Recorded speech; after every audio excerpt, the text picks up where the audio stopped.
Good morning, dear students. This is our lecture number 3 for second unit of physics, current, electricity. ये class 12th का video है.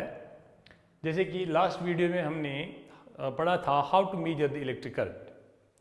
उसमें से हमने study current का भी लिया था और हमने वैरिइंग करंट का कॉन्सेप्ट भी लिया था. दोनों में हम करंट कैसे मेजर करते हैं वो हमने पढ़ा था.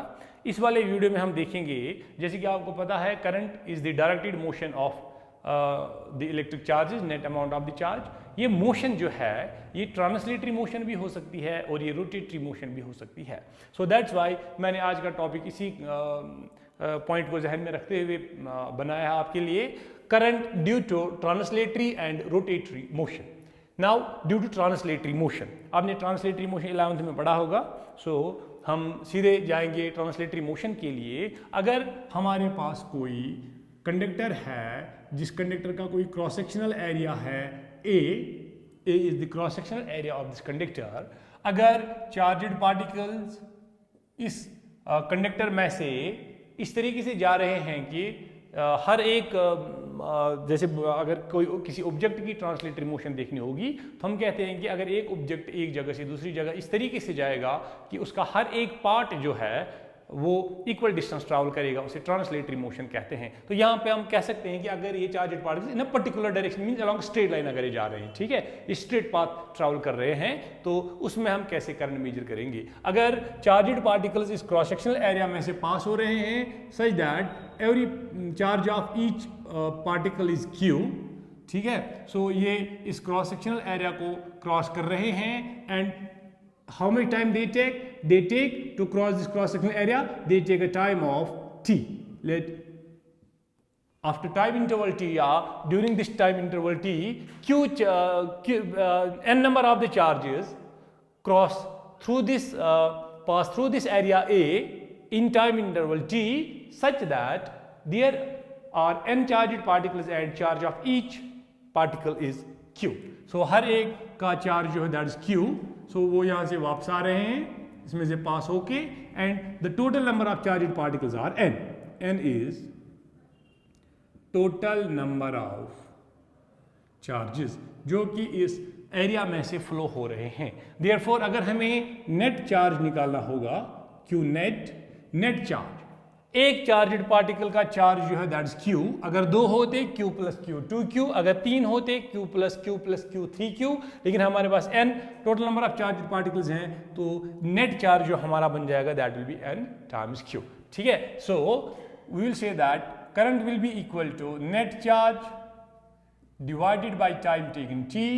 एज यू नो दैट आप यहाँ पे देखो नेट चार्ज जो है that is equal to n times q, that is nq upon time t.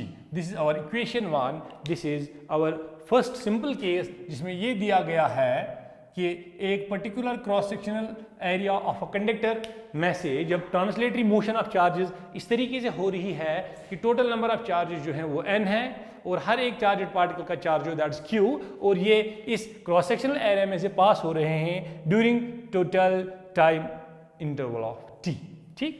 We can have different situations. हर एक बार ऐसा ही नहीं दिया गया होगा, किसी समय ये कहेगा कि कितने नंबर ऑफ चार्जड पार्टिकल्स पास हो रहे हैं कितने एरिया में से और कितने टाइम इंटरवल में. तो उस केस को अगर हमें डिस्कस करना हो, सो फॉर दैट अगर हम एक केस ऐसे लें, अगर हम कहेंगे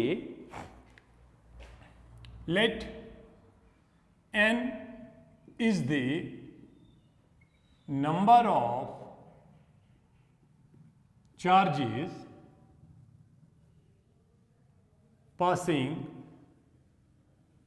through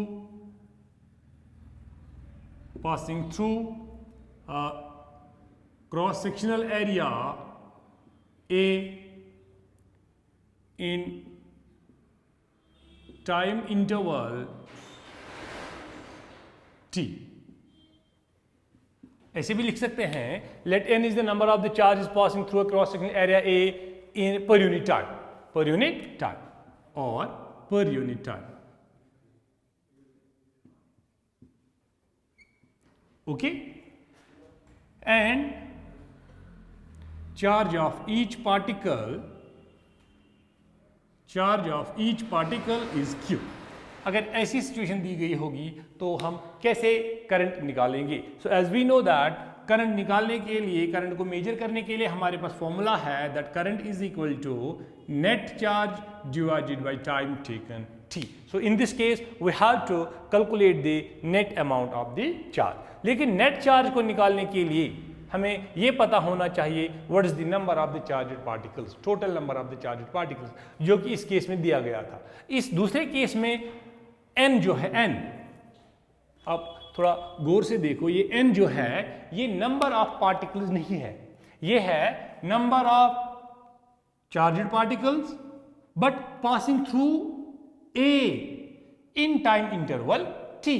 तो अगर हम इसको गौर से देखेंगे तो हम कहेंगे यहां पे ये जो स्मॉल n है, small n, it is basically number of charged particles per unit area per unit time, per unit area per unit time. Let the time interval here is t. So number of charged particles, as you know that it is denoted by capital N. Capital N represents the number of charged particles. तो अगर हम इस formula में से ऐसे लिखेंगे small n that is number of charged particles crossing through some area in some given interval of time, so this n will be equal to number of charged particles के बदले लिखेंगे capital N, per unit area, area is given A, per unit time and time is given as T। So इसमें से हम simply total number of the charged particles आराम से निकाल सकते हैं। सो इट इम्प्लाइज, इसमें से अगर हम निकालेंगे total number of charged particles n, so total number of charged particles n will be equal to ये यहां चला जाएगा, so it will be n a and t। This is total number of the charged particles. Now as you know that we can write it in this way, q net by time t in terms of total number of the charged particles, it is equal to n q upon t, n q upon t, because we have n number of the charged particles and charge of each is q, charge of each is q. Now we will write it like I equal to n, जो कि हमने यहाँ पे निकाला है, that's अगर हम इसका वैल्यू यहाँ पे सब्स्टिट्यूट करेंगे, so we will get it as n a t, n a t small n ना, स्मॉल n a t, ये कैपिटल N के बदले हमने वैल्यू सब्स्टिट्यूट किया, then we have q and upon t. This t and this t will cancel out, so we will get our current I equals to n a q, n a q. This is our measurement of current. So but remember that here in equation number 1 and in equation number 2 there is a difference.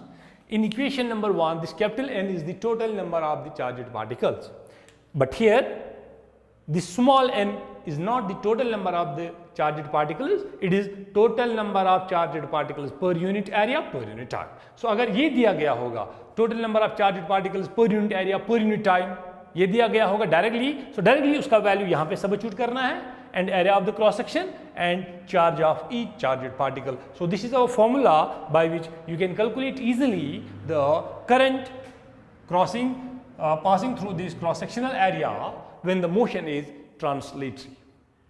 I hope that ये आपको समझ में आया होगा।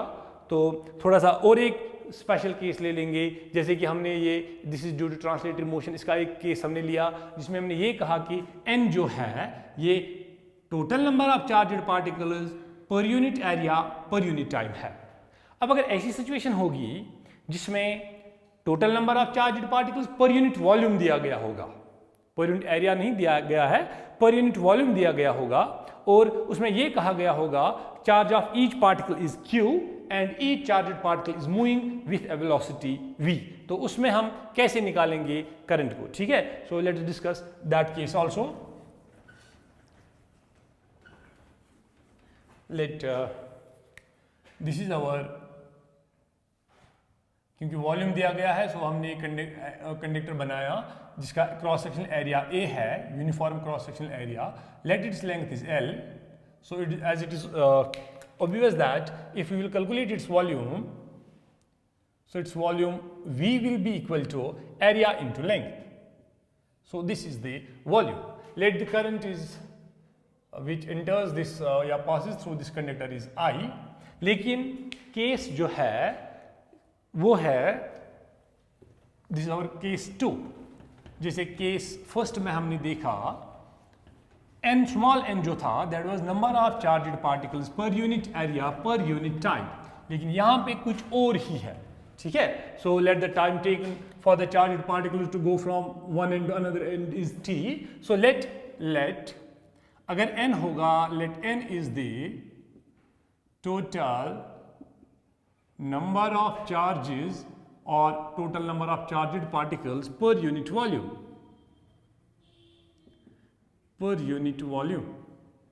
and every particle is having a charge q, and each charge q is moving with velocity v. यहाँ पे मैंने v को थोड़ा सा यहाँ पे कर्व दिया है ताकि ये इस वॉल्यूम से डिफरेंट लगे. ठीक है, सो v जो है ये वॉल्यूम रिप्रेजेंट करता है. दिस v इसको थोड़ा सा हमने यहाँ से टेढ़ा बनाया है, इट रिप्रेजेंट्स द वेलोसिटी. ठीक है, तो इस केस में हम टोटल करंट कैसे निकालेंगे? Again the same formula that this current I is equal to net charge divided by time taken, and we know that this net charge is basically NQ, net charge. Q is each charged particle is having a charge Q, and let the total number of charged particles is capital N. ठीक है, so ये small n जो है अगर हम इसको लिखेंगे ये क्या है? So as it is evident that this small n is basically number of charged particles per unit volume. So I will write it as number of charged particles per unit volume. As you know that the number of particles is represented by n. ठीक है, so I can write the small n is equal to total number of charged particles is capital N divided by volume V, which I can write as area A into length L. Now यहाँ से हम निकालेंगे total number of charged particles. So it implies that capital N total number of charged particles will be equal to, ये यहाँ चला जाएगा and we will get small n a and L, small n a and L. Remember this n is number of charged particles, total number of charged particles, and the small n is number of charged particles per unit volume. Now substitute the value of this n here we will get the total current I equals n के बदले क्या लिखेंगे? small n into L, oh sorry, here net charge is NQ upon time t. तो यहाँ पे हम time t लिखना भूल गए हैं. ठीक है, सो कैपिटल N के बदले हम लिखेंगे small n a and L, small n a and L, ये हमने कैपिटल N के बदले लिखा. Then we have charge Q upon time t. Now see, जब चार्जड पार्टिकल्स यहां से, suppose this is a charged particle, its charge is Q, when this charged particle is going from this end and comes out from this end, so यहाँ से यहाँ तक ये total distance travel करता है L और इसको टाइम लगता है T. So distance divided by time taken, distance traveled by the particle from this end to this end. So this will become the displacement for the charged particle divided by time t will give you the velocity. And as I have already mentioned that I am representing this velocity by v, so I will write it as v. थोड़ा curved v लिख लेंगे. ठीक है, so by this we can replace this L by T by simple v. So I will write that the current I will be equal to small n, then capital A, then L by T के बदले लिखेंगे v, velocity of the charged particle, and Q. This is the formula by which we will be able to calculate the current when total number of charges charged particle directly नहीं दिया गया होगा. We will be given that small n represents number of charged particles per unit volume. Each charged particle is having a charge q and each charged particle is moving with a velocity v. So here small n represents total number of charged particles per unit volume, जिसे concentration of the charged particles भी कहा जाता है. A is the cross sectional area जिसको हमने uniform लिया है, ठीक है, and V is the velocity with which each charged particle is moving and Q is the charge of each charged particle. I hope that आपको ये अच्छे से समझ में आ गया होगा. अब हमारा दूसरा पार्ट है रोटेटरी मोशन. वो 1-2 मिनट का सिंपल टॉपिक है, तो वो भी हम इसी में कर लेंगे, उसके लिए अलग वीडियो बनाने की ज़रूरत नहीं है, ठीक है. So we will now discuss it for rotatory motion. So rotatory motion में हम करंट कैसे मेजर करेंगे.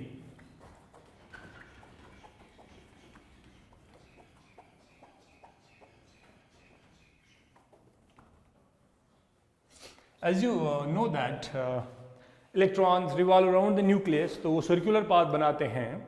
तो वो इलेक्ट्रॉन के पास भी चार्ज है, तो उस चार्जड पार्टिकल की मोशन से हम कहते हैं दैट्स इक्विवेलेंट टू करंट. मान लो कि जैसे कि वो एक करंट कंस्टिट्यूट करता है because the charged particle is motion, और उसकी वजह से उस वहाँ पे हम मैग्नेटिक मूवमेंट और magnetic field associated with this revolving electron calculate करते हैं, जो कि आगे जिसको एटॉमिक मैग्नेटाइजेशन भी कहा जाता है, जो कि आगे मैग्नेटिज्म में हमने पढ़ना है, ठीक है. सो यहाँ पे हमें थोड़ा सा इंट्रोडक्शन देना है कि how we will be in a position to measure the equivalent amount of current when the charged particles are moving in a circular path, ठीक है. So now we will discuss it for rotatory motion.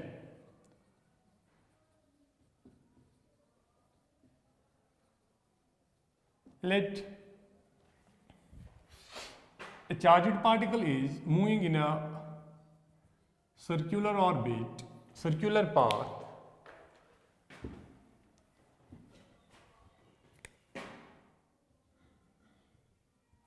ठीक है. Let the radius of this circle is r and this is the center O. Let we have a charged particle whose magnitude of charge is q. Let it is moving like this anti-clockwise. Clear? So अगर हमें इसकी linear velocity देखनी होगी, so we have to draw tangent here. So v is its linear velocity.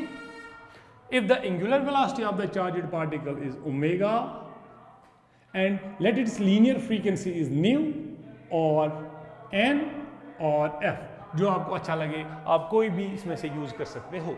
जब ये charged particle यहाँ से start करेगा और एक सर्कुलर पाथ में मूव करने के बाद अपनी जगह फिर से वापस अपनी जगह पहुँच जाएगा, हम कहेंगे इसने एक कंप्लीट सर्कल ट्रैवल किया है.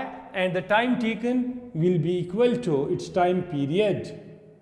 Time taken will be equal to its time period, and as you know that the time period is denoted by capital T. So time period is the time taken by this charged particle to go along the circular path and cover one complete cycle.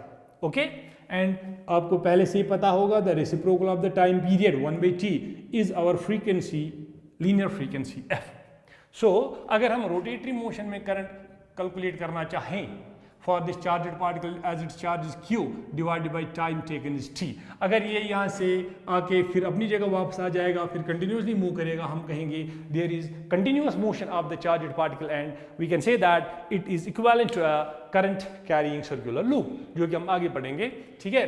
So that's why मैंने यहाँ पे total time लिया है, जो कम से कम इसको time लगता है एक complete cycle travel करने के लिए. That's why q upon t. So I can write it as q into 1 by t, that's again q by t, and 1 by t is our frequency. So I can write current I equal to q into frequency f.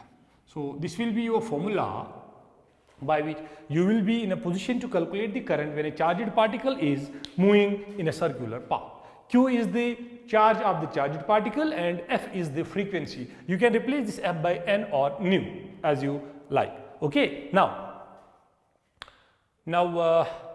as we can convert this time period or this frequency in terms of angular frequency. Remember this is in terms of, this equation is in terms of linear frequency f. अगर हमें इसको convert करना हो in terms of angular frequency, as we know that angular frequency omega